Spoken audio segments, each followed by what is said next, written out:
Buenos días, muchísimas gracias por la invitación a las organizadoras de este evento. Para mí es un honor estar aquí rindiendo el homenaje al gran Alonso Adrianza. Yo recuerdo cuando la vida era presencial, Alonso organizaba todos los años este curso en Maracaibo, su ciudad natal. Y por supuesto en esa época viajar a Maracaibo era absolutamente un placer. Yo tuve la oportunidad de asistir 2 o 3 veces al evento y siempre cuando llegaba a Maracaibo para este evento en particular me encontraba con lo mismo, Alonso, apoyado por su familia, siempre apoyado también por la doctora Cerizagua, su fiel compañera, su esposa, la nena, sus hijos, que también era un ambiente un poco académico familiar, un ambiente por supuesto muy agradable.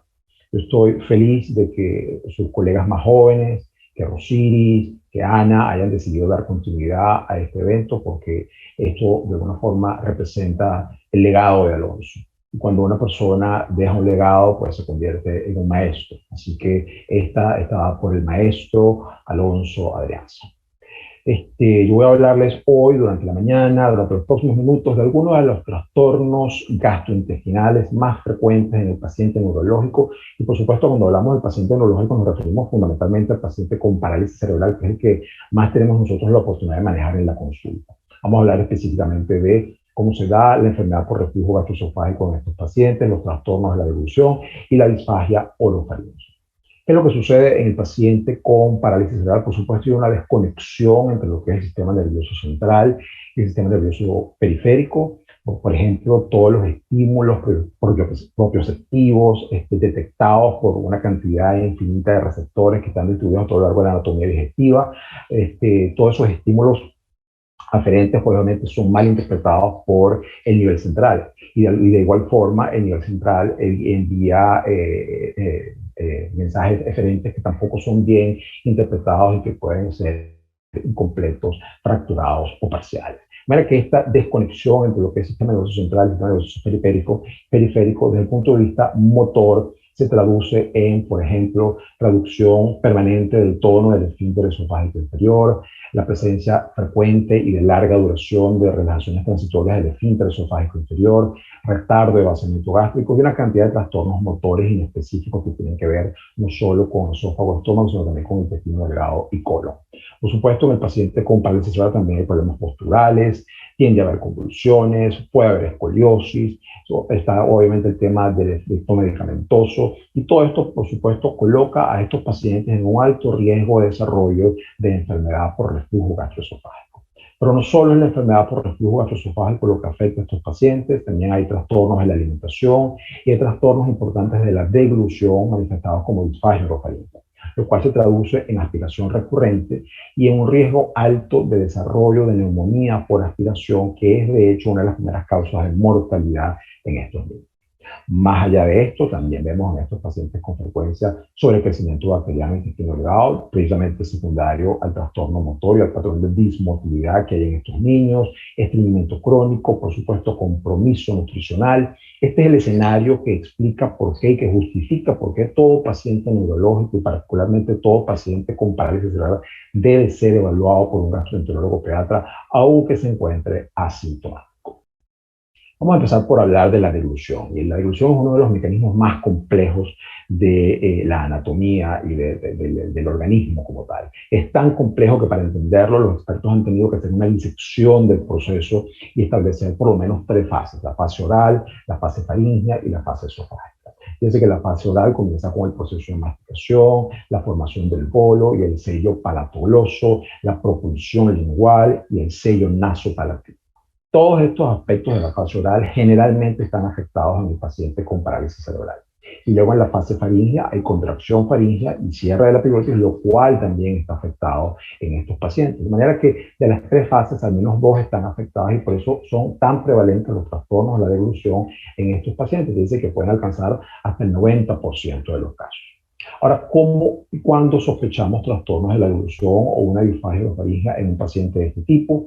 La presencia de cialorrea constante, observando la alimentación, la formación inadecuada del bolo alimentario, la presencia frecuente de regurgitación faringonasal, la imposibilidad para el paciente de iniciar la deglución, y esto a veces está asociado a trastornos sensoriales, la deglución atípica, que no es más que posturas anómalas que el paciente asume durante el proceso deglutorio, la presencia de síntomas como tos, carraspeo, ahogos frecuentes, por supuesto, disfonía, tiempos de ingesta muy prolongados y la presencia de sintomatología respiratoria recurrente que sugiere aspiración, son pues criterios para pensar en un posible trastorno deglutorio y en una posible disfagia orofaringea. Para comenzar la evaluación de esta disfagia orofaringea deberíamos establecer primero el riesgo aspirativo de esos pacientes. Y hay una clasificación en donde podemos de alguna forma ubicar a los pacientes de acuerdo a su riesgo. Algunos tienen alto riesgo aspirativo.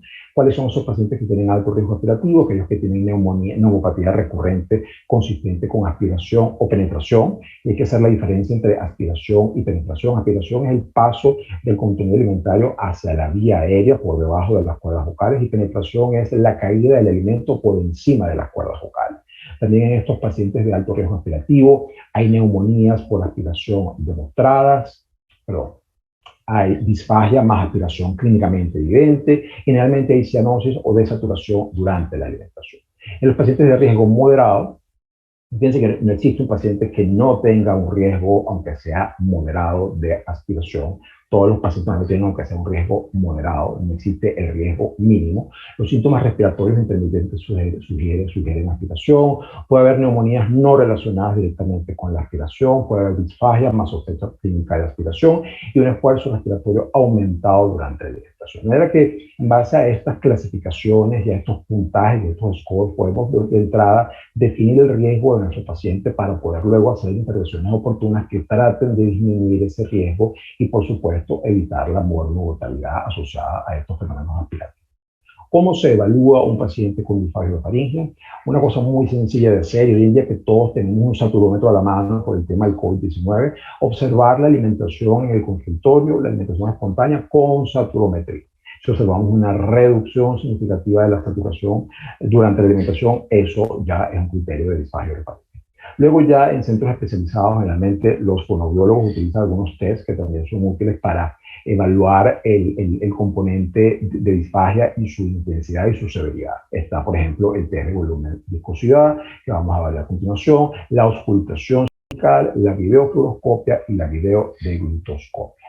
En el test de volumen y viscosidad, lo que se hace es que se juega con tres viscosidades: viscosidad néctar, viscosidad líquida, viscosidad pudín, y se manejan volúmenes crecientes, evaluando en todo momento cómo se da el proceso de la deglución, si la deglución es segura y la aparición o en qué momento aparecen síntomas aspirativos, por ejemplo, desaturación, tos, carraspeo, cianosis, etcétera, etcétera. Esto permite al especialista definir un poco las pautas de alimentación para ese paciente en función de viscosidad y también en función de volumen, para poder entonces, en base a esa evaluación, definir si esas pautas son suficientes para garantizar los requerimientos calóricos y nutricionales del paciente, o es necesario buscar una vía alternativa a la vía oral para la alimentación adecuada del. Luego tenemos la auscultación cervical. En la auscultación cervical, como toda práctica auscultatoria, requiere una curva de aprendizaje, y lo que hace el especialista en estos casos es, durante la deglución, aprender a identificar ruidos o sonidos que sugieren penetración, que dijimos que es caída del alimento por encima de las cuerdas vocales, aspiración, retención en retrofaringea del alimento, reflujo faringolaríngeo, etcétera, etcétera. Son sonidos y ruidos que, si se aprenden a identificar con la práctica, pueden ser muy orientadores en cuanto a lo que sucede o lo que está sucediendo durante el proceso deglutorio en vivo. Sin embargo, la mejor forma de visualizar en vivo el proceso deglutorio es la videofluoroscopia. Aquí todas esas fases que comprende, por ejemplo, la fase oral y la fase faríngea, pueden ser evaluadas y puede establecerse hasta qué punto están comprometidas en el paciente neurológico. Puede evaluarse si existe penetración, aspiración, microaspiración y todos los déficits que pueden estar comprometiendo las diferentes fases de la deglución. Junto con la videofluoroscopia, también tenemos la videodeglutoscopia, que ya es una forma de visualizar directamente el proceso, y en base a esto se ha establecido una clasificación de la disfagia que va desde el nivel 1, que es el paciente normal, que no tiene alteración deglutitoria, hasta el nivel 7, en donde hay una disfagia orofaringia severa. De manera que, utilizando un poco estos elementos y de acuerdo a los recursos disponibles, se puede evaluar al paciente y determinar su riesgo aspirativo, la severidad de la disfagia, para luego entonces planificar la intervención. La intervención en estos casos siempre debe ser, por supuesto, multidisciplinaria. Hay que tratar de mejorar, optimizar o por lo menos lograr el manejo de semisólidos y sólidos, que es el ideal, el deber ser, pero no en todos los casos se logra. Hay que reducir el riesgo aspirativo previamente determinado. Hay que insistir en la higiene dental porque esto también reduce el porcentaje de infecciones respiratorias que presentan estos pacientes. Y cuando hay signos clínicos como por ejemplo retención en boca, preferencia por sabores fuertes o aspiración silente, pensar en trastornos sensoriales que requieren un manejo específico.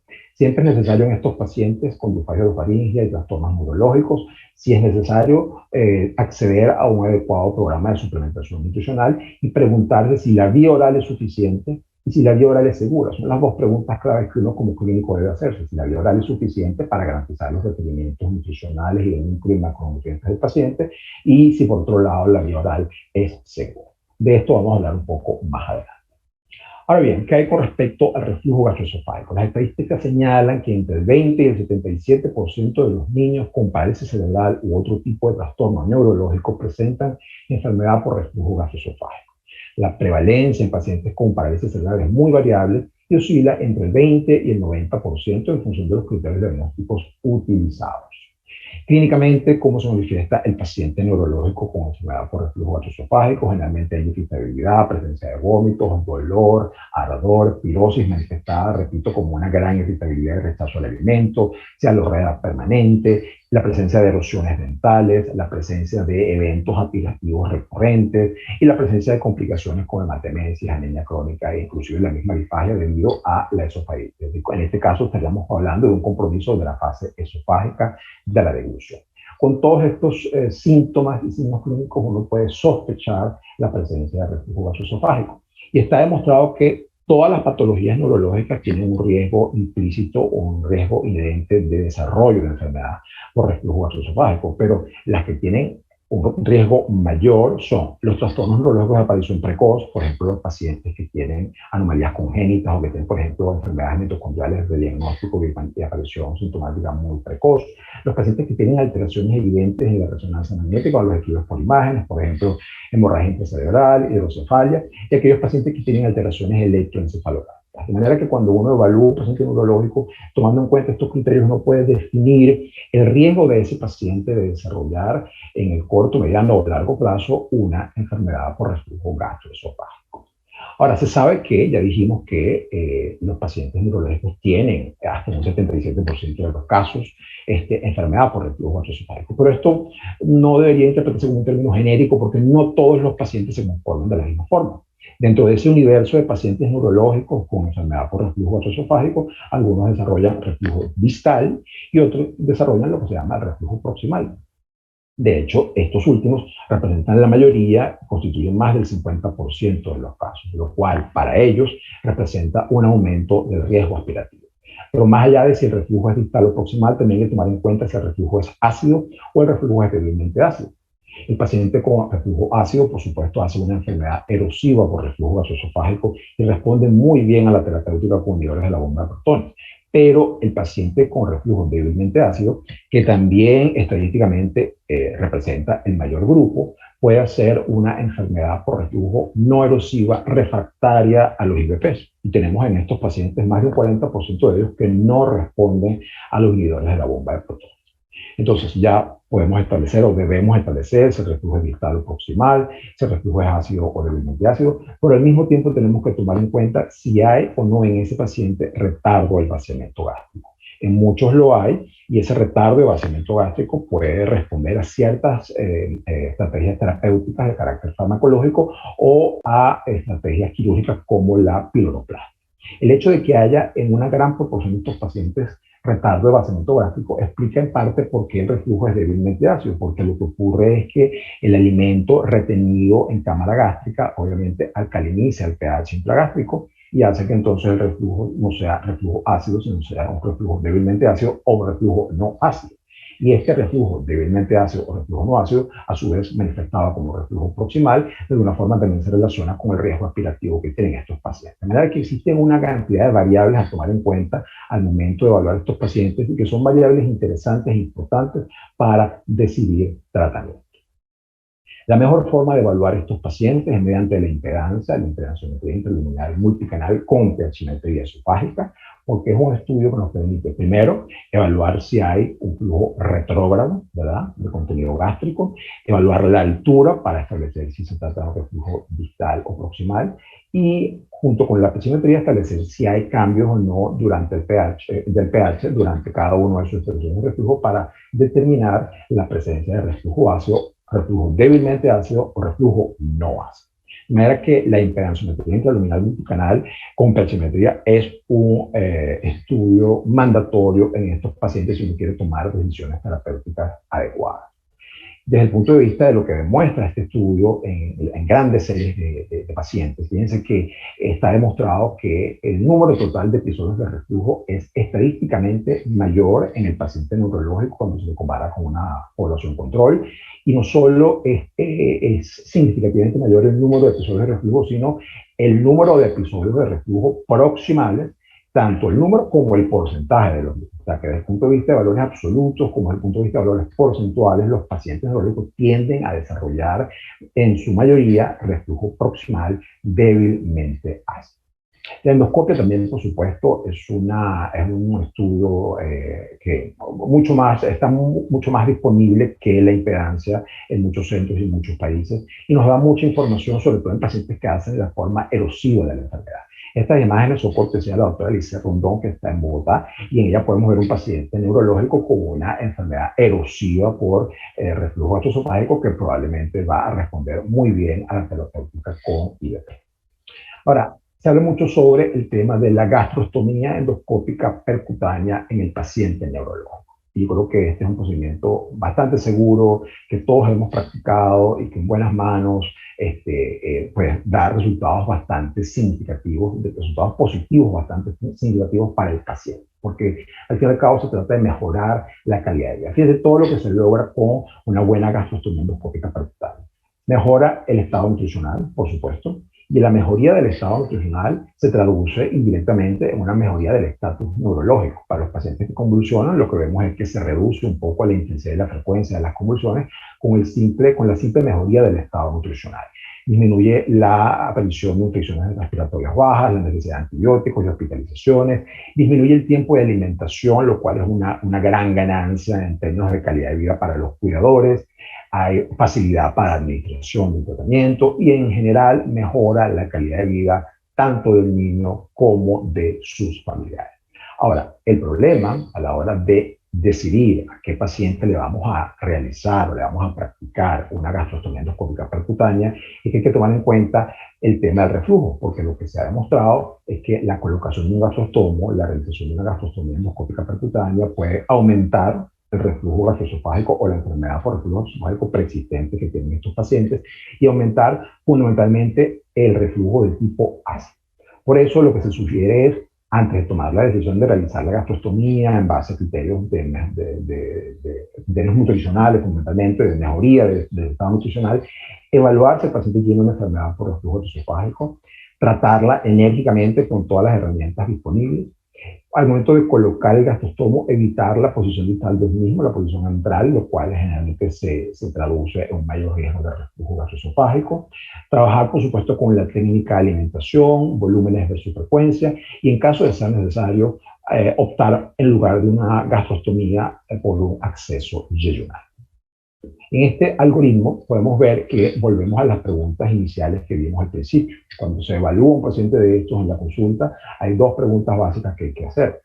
La nutrición es adecuada para el paciente, es decir, están cubiertos sus requerimientos calóricos, sus requerimientos de micro y macronutrientes. Y en segundo lugar, la nutrición es segura para el paciente, es decir, el riesgo aspirativo está controlado, la calidad de vida está garantizada. El problema es cuando la nutrición es inadecuada y los pacientes, muchos de ellos, cuando llegan a la consulta ya tienen algún grado de malnutrición. Y por otro lado, cuando la alimentación es insegura, es decir, el paciente tiene síntomas y signos sugestivos de aspiración recurrente, lo cual pone en peligro su vida. En esos casos, en donde uno debe decidir entre, por ejemplo, la colocación de una sonda nasoenteral, que puede ser complementaria o puede ser exclusiva para la alimentación, pero debido a todas las molestias que esto genera, sobre todo para los cuidadores, está entonces la posibilidad de establecer y de realizar una gastrostomía endoscópica percutánea.